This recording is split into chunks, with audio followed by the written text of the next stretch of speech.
ہاں جی، کبھی اس طرح ہو جائے کہ شاد والا حرف ہو اور پیچھے حرف جو لگا ہے اس کے اوپر کوئی زبر زیر پیش نہ ہو، تو پھر اس کا کیا کریں گے؟ کیونکہ شاد والا جو حرف ہوتا ہے، یہ جو تین دندوں والی شاد لگی ہوئی ہے، اس جس کا حرف کے اوپر آتی ہے وہ پچھلے والے حرف کو اپنے ساتھ ملا لیتی ہے۔ ٹھیک ہے، اب شاد والا حرف کون سا ہے؟ لام ہے، اس سے پیچھے کیا ہے؟ الف ہے، اس کے اوپر کوئی زبر زیر پیش نہیں ہے، پھر اس الف کو اس لام کے ساتھ کیسے ملائیں گے؟ تو اس کو سمجھنے کے لیے ہم نے کیا کرنا ہے کہ یہ دیکھنا ہے کہ اس کے اوپر زبر لگانی ہے، زیر لگانی یا پیش لگانی ہے۔ اب یہ جاننے کے لیے زبر زیر پیش میں سے کیا لگانا ہے، تو ہم نے دیکھنا ہے شاد والا حرف۔ شاد والے حرف کے اوپر جو زبر زیر پیش لگی ہوگی وہی ہم نے اس کے اوپر لگا دینی ہے۔ ٹھیک ہے، اب شاد والے حرف کے لام کے اوپر لگی ہوئی ہے زبر بھی، شاد کے بعد زبر بھی ہے، تو پھر ہم نے کیا کرنا ہے، اس الف کے اوپر بھی زبر ہی لگانی ہے۔ ٹھیک ہو گیا؟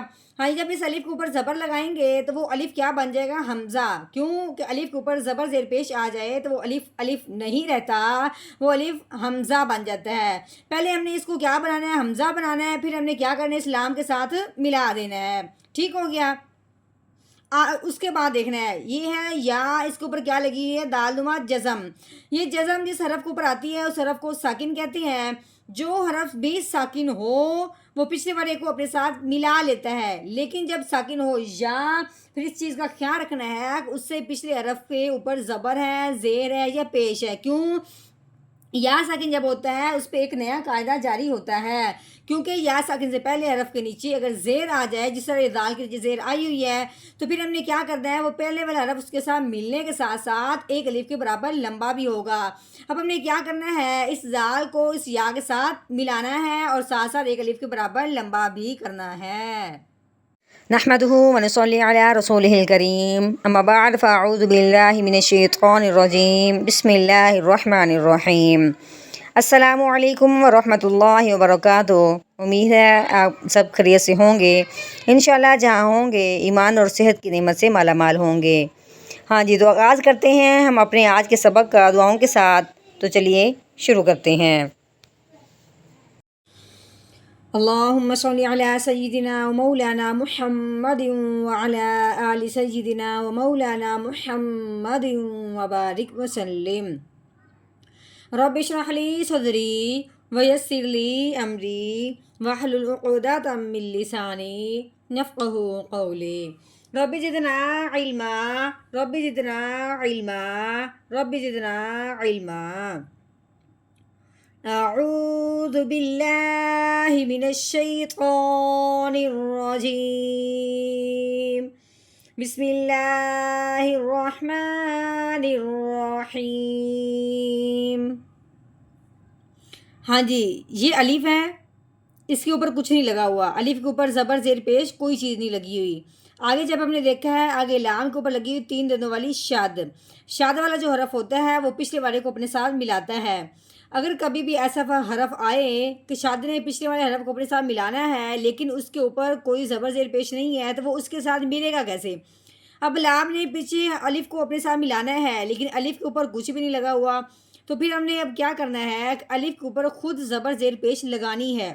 اب یہ بات سمجھنے والی ہے کہ اس کے اوپر زبر لگائیں گے، زیر لگائیں گے یا پیش لگائیں گے، تو اس کو دیکھنے کے لیے اس حرف کو دیکھیں گے جس کے اوپر شاد لگی ہوئی ہے۔ شاد والے حرف کے اوپر جو زبر زیر پیش لگی ہو وہی پیچھے چلی جاتی ہے۔ ٹھیک ہے، اب پیچھے آگے جب ہم نے دیکھا ہے شاد والے حرف کے اوپر زبر ہے، تو اب ہم نے وہی زبر اس کے اوپر بھی لگانی ہے، تو کیسے پڑھیں گے؟ ہاں جی، ایک اور بات، زبر لگائیں گے الف کے اوپر تو الف بن جائے گا حمزہ، کیونکہ الف کے اوپر زبر زیر پیش آ جائے تو اس الف کو حمزہ کہتے ہیں، الف نہیں پڑھتے۔ اب اس کو حمزہ کو ہم نے لام کے ساتھ ملانا ہے، تو کیسے پڑھیں گے؟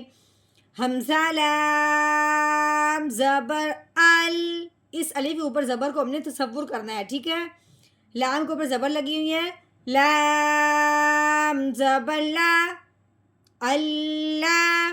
ہاں جی، زال کے نیچے آگئی ہے زیر، آگے یا ہے، یا کے اوپر لگی ہوئی جزم۔ جزم جس حرف کے اوپر آئے اس حرف کو ساکن کہتے ہیں۔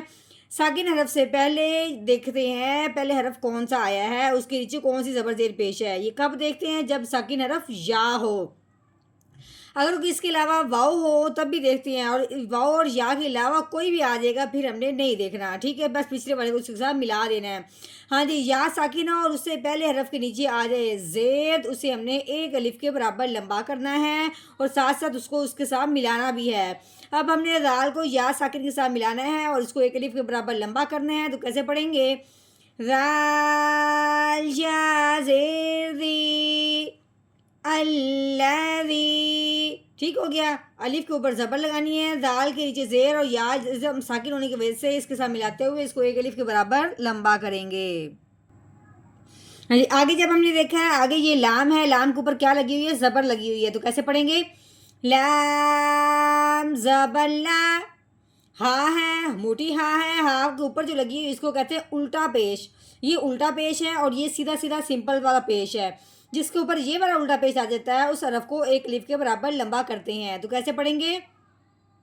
لام زبر لا، ہا الٹا پیش ہو، لاہو، جس حرف کے اوپر آئے گا اسی حرف کی واو نکالنی ہے، ٹھیک ہے۔ آگے میم کے اوپر پیش ہے، آگے یہ لام، لام کے اوپر کیا لگی ہوئی؟ جزم لگی ہوئی ہے، تو ہم نے جزم والے حرف کو کیا کہنا ہے؟ ساکن کہنا ہے۔ ساکن حرف جو ہوتا ہے وہ پچھلے والے حرف کو اپنے ساتھ ملاتا ہے۔ اب اپنے میم کو لام کے ساتھ ملانا ہے، تو کیسے پڑھیں گے؟ میم لام پیش مل، ٹھیک ہے، کیسے؟ مل، کاف، کاف اوپر لگی ہوئی ہے پیش، آگے یہ جو درمیان میں الف ہے اس کو چھوڑنے کے بعد آگے دیکھیں گے، آگے یہ لام ہے اس کو بھی نہیں دیکھیں گے، آگے سین اس کے اوپر شاد ہے اس کو دیکھیں گے۔ اب کیوں دیکھیں گے؟ الف اور لام کے اوپر کچھ بھی نہیں لگا ہوا، اس لیے ہم نے سین کو دیکھنا ہے کہ سین کے اوپر لگی ہوئی تین دنوں والی شاد، شاد والا جو حرف ہوتا ہے وہ پچھلے والے حرف کو اپنے ساتھ ملاتا ہے۔ اب ہم نے کاف کو سین کے ساتھ ملانا ہے کیونکہ سین کے اوپر شاد آ گئی ہے، تو کیسے پڑھیں گے؟ کاف سین پیش کس ملکس، سین کے اوپر کیا لگی ہوئی؟ زبر، سین زبر سا، ٹھیک ہو گیا۔ میم ہے اس کے اوپر لگی کھڑی زبر، واؤ اس کے اوپر بھی لگی کھڑی زبر، کھڑی زبر جس حرف کے اوپر آتی ہے اس حرف کو ایک الف کے برابر لمبا کرتے ہیں۔ اب ہم نے میم کو بھی ایک الف کے برابر لمبا کرنا ہے، واؤ کو بھی ایک الف کے برابر لمبا کرنا ہے، تو کیسے پڑھیں گے؟ میم کھڑی زبر ما، ساما،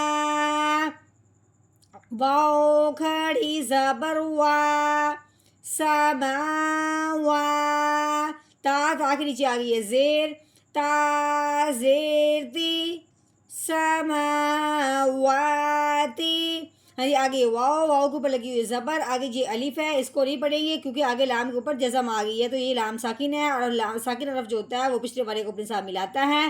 اگر ہم واؤ کو الف کے ساتھ ملا لیتے ہیں تو پھر ساکن حرف کے ساتھ ملنے والا کوئی حرف نہیں بچے گا، اس لیے ہم نے کیا کرنا ہے؟ واؤ کو سیدھا لام کے ساتھ ملائیں گے ساکن ہونے کی وجہ سے، تو کیسے پڑھیں گے؟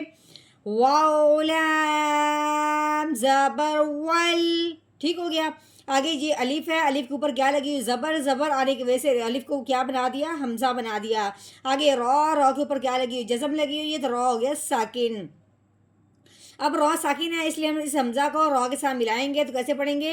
حمزہ را زبر آر، کیسے؟ آر، یہ غود، زود کے نیچے کیا لگی ہوئی؟ زیر، تو کیسے پڑھیں گے؟ غود زیر وی، آروی۔ اس سے آگے دیکھیں یہ تو جو ہے یہ وقف ہے، وقف کی صورت میں ہم نے آخر والے حرف کو کیا کرنا ہوتا ہے؟ ساکن کرنا ہوتا ہے۔ اب ہم اس کو ساکن کرتے ہوئے کیسے پڑھیں گے؟ آگے وقف ول آر، ول آر، ٹھیک ہو گیا، اس کو ہم نے کر دیا ساکن۔ اب اس جتنا ہم نے سبق پڑھا ہے اس کی ہم نے کر لیا، اب توڑ کر لیا ہے، ایک ایک حرف کو دیکھا ہے، کس کو لمبا کرنا ہے، کس کو موٹا کرنا ہے، کس کو کس کے ساتھ ملانا ہے اور کیوں ملانا ہے، ساری باتیں اب ہم نے پڑھ لی ہیں۔ اب ہم نے کرنی ہے اس کی روانگی یعنی کہ جوڑ کے ساتھ اور اچھے لہجے کے ساتھ، کوشش کرنی ہے قرآن پاک کو بہتر سے بہتر طریقے سے پڑھیں، تو چلیے شروع کرتے ہیں۔ اعوذ باللہ من الشیطان الرجیم، سورۃ البروج مکیہ، بسم اللہ الرحمن الرحیم، الذی لہ ملک السماوات والأرض